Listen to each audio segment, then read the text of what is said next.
ព្រឹកឡើងបើភ្នែកជួបតែរឿងដែលមនុស្សជំវិញខ្លួនចាំតែឈ្នានីសប្រកែកប្រជែងមិនលេងសម្ដីចាក់ដោតចង់ឃើញយើងដួលផ្ងានិយាយដើមបងកាច់បងខូចគ្រប់ពេលវេលាតែសុំទោសផងខ្ញុំលែងខ្វល់ខ្វាយចិត្តអ្នកចង់និយាយអ្វីក៏និយាយទៅតាមកម្រិតពីមុនធ្លាប់យំធ្លាប់ខូចចិត្តម្នាក់ឯងតែពេលនេះយល់ច្បាស់លះលែងចង់ចាញ់សំតែចង់រីគុណក៏រីគុណចូលណាថ្លៃមិនណាយធ្វើឲ្យខ្ញុំបាក់ទឹកចិត្តឬអស់សង្ឃឹមឡើយពិភពលោកនេះមានរឿងត្រូវរីករាយច្រើនណាស់រៀនញញឹមដាក់រឿងរ៉ាវដែលមិនច្បាស់នៅក្នុងសង្គមតបសិកក៏អាចរស់នៅដោយរីករាយមិនបាច់ទៅខ្វល់សំដីនោះដែលគ្មានតម្លៃចង់ក្តៅក្រហាយរឿងរបស់គេតើ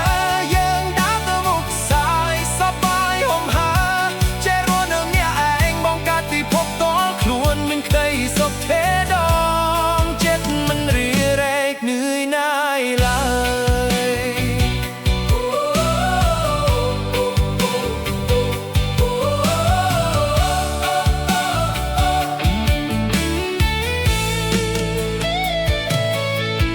ពីសម្ដីពលឲ្យទៅជាកម្លាំងចិត្តដើរទៅមុខជានិច្ចមិនញាតក្រោយឃើញយើងជោគជ័យគេធ្វើមុខជួហួចិត្តមិនព្រមទទួលស្គាល់ការពិតដើរនិយាយបងអាប់តែខ្ញុំលែងខឹងលែងចង់ទប់បាត់សំដីទុកឲ្យគេរស់ក្នុងភ្លើងច្រណែនជានិច្ចថ្មីព្រោះជីវិតយើងជាអ្នកកំណត់ផ្លូវមិនមែនរស់តាមសំដីអ្នកដទៃត្រូវទៅចែកចាយក្រុមលេខស្នាមញញឹមដល់មនុស្សល្អរីករាយគ្រប់វិនាទីមិនបាច់ខ្វល់ខ្វាយតាមតង់ចង់រិះគន់ក៏រិះគន់ចូលណាថ្លៃមិនណាធ្វើខ្ញុំបាក់ទឹកចិត្តឬអស់សង្ឃឹមឡើយពិភពលោកនេះមានរឿងត្រូវរីករាយច្រើនណាស់រៀនញញឹមដាក់រឿងរ៉ាវដែលមិនច្បាស់នៅក្នុងសង្គមតបសិកក៏អាចរស់នៅដោយរីករាយមិនបាច់ទៅខ្វល់សំបីនោះដែលគ្មានតម្លៃមាយា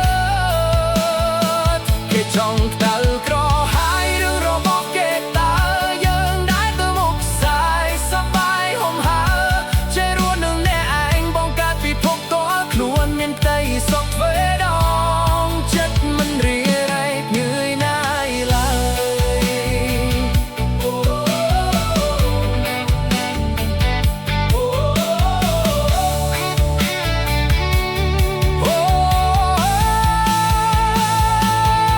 តបវាសំដីពលឲ្យទៅជាកម្លាំងចិត្តដើរទៅមុខជានិច្ចមិនងាតក្រោ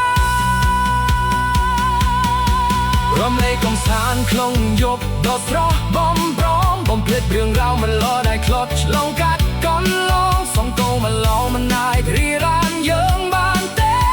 ដល់រៀបណាមានចិត្តរឹងមាំមិនរេស្រឡាញ់ខ្លួនឯងឲ្យច្រើនជាការស្រែ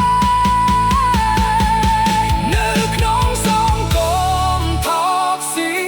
ក៏អាចរស់នៅដោយរីករាយមិនបាច់ទៅខ្វល់សំដីនោះតែគ្មានតម្លៃមាយាគេចង់ដៅក្រហាយរឿងរបស់គេតើយើងដើរទៅមុខសាយសប្បាយហំហាចេះរស់នៅអ្នកឯងបងកាត់ពីភពទូខ្លួនមានក្តីសុខទ្វេដងចិត្តមិនរីរែកនឿយណាយឡើយ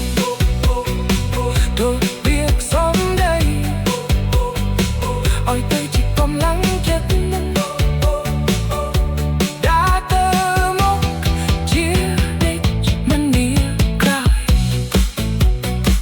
រស់នៅរៃស្នាមញញឹមមានសេរីភាពលែងមានសម្ពាធក្នុងចិត្តទៀតឡើយ